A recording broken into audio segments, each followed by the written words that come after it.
Olá, querido irmão, querida irmã, sou o Padre Frei Inácio José, pároco da paróquia de Nossa Senhora das Mercês, Arquidiocese de Belo Horizonte, mestre em Teologia Bíblica pela FAGE.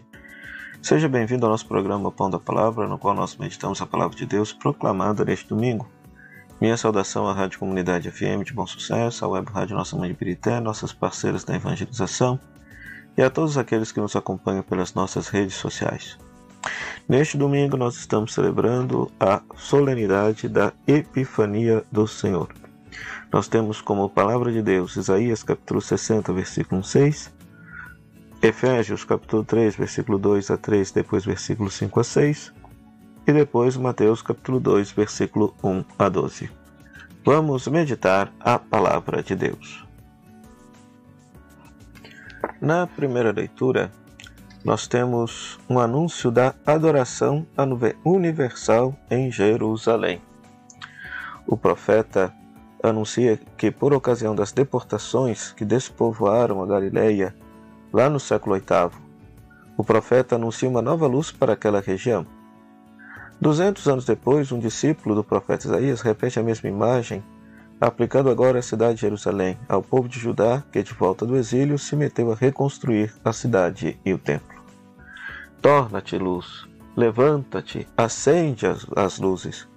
Esquece a fatiga e o desânimo. Deus está perto. As nações devolvem a Israel seus filhos e filhas que ainda vivem no estrangeiro e oferecem suas riquezas ao Deus que realmente salva o seu povo.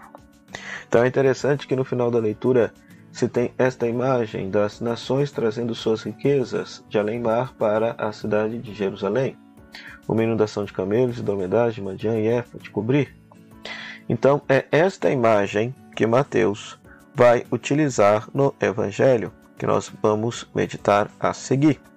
Pois os magos que vêm do Oriente realizam esta profecia. A eles o Cristo aparece como luz misteriosa, simbolizado pela estrela que aparece no céu. No Evangelho, Mateus capítulo 2, versículo 1 a 12, nós temos justamente os magos do Oriente adorando a Jesus.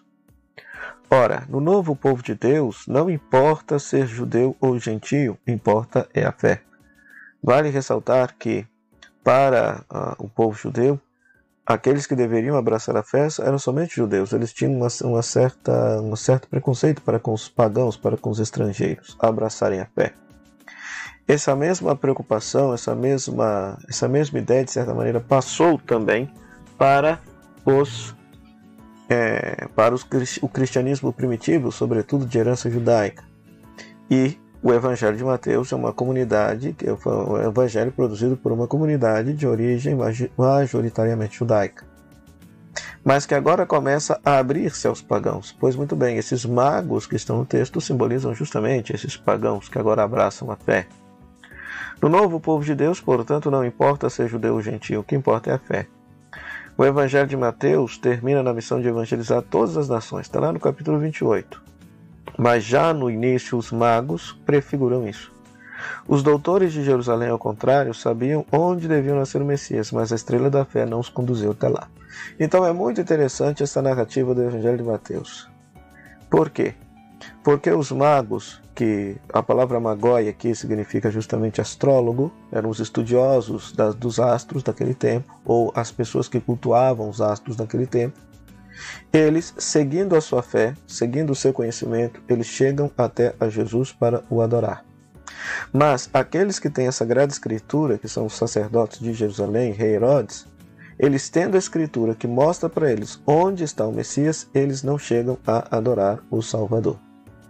Então aqui se tem uma lição muito interessante, um aprendizado para nós. Porque se nós atualizarmos essa mensagem, nós poderíamos pensar da seguinte forma. Hoje, nós, povo cristão, nós temos a palavra, temos sacramentos, temos nossas devoções, que são para nos levar a adorar a Jesus. Mas quantas vezes não adoramos, não abraçamos verdadeiramente o Evangelho de nosso Senhor Jesus Cristo? Ao passo que outras pessoas que não têm a mesma fé, de repente, vivendo a sinceridade de sua fé, chegam a adorar. Em outras palavras, chegam a viver aquilo que Jesus propôs como caminho de salvação.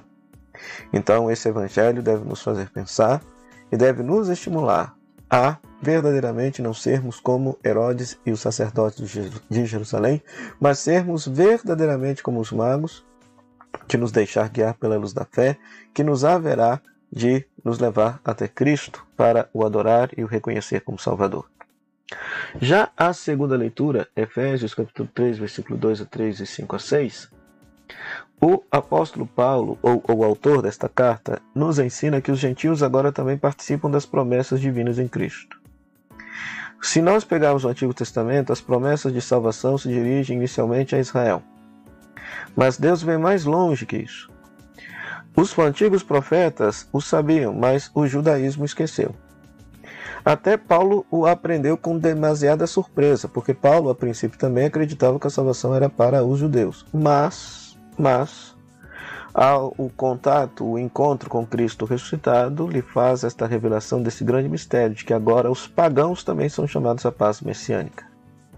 E a revelação de sua missão pessoal de levar a boa nova aos pagãos. Ou seja, ele, que era um fariseu, uma pessoa que estava sendo preparada para ser um grande rabino, um grande mestre da lei, ele agora, em Cristo Jesus, descobre que a salvação também é destinada aos pagãos. E por isso se torna evangelizador destes.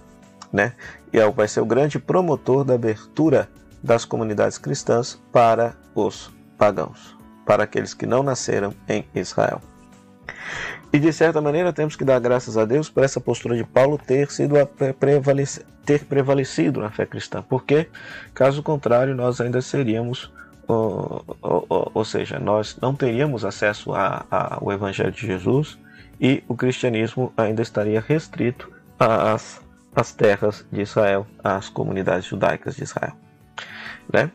Então, hoje nós queremos celebrar esse grande mistério da Epifania. Epifania é uma palavra grega que significa manifestação. Então, hoje nós damos graças a Deus por Cristo ser manifestado como salvação de todos os povos, de toda a humanidade, e não apenas de Israel.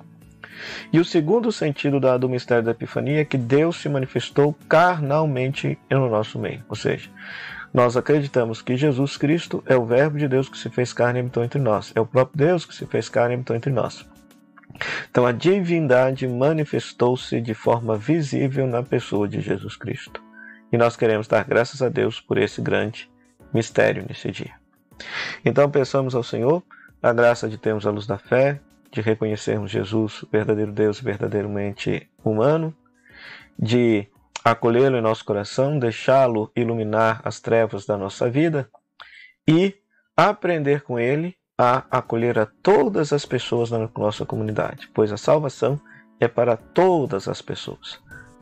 Os magos, cada um simbolizando uma cultura, representando uma expressão de fé, representam toda a humanidade que é chamada a adorar Jesus, se deixar guiar pela luz da fé. Para isso, peçamos ao Senhor que nos abençoe. Oremos.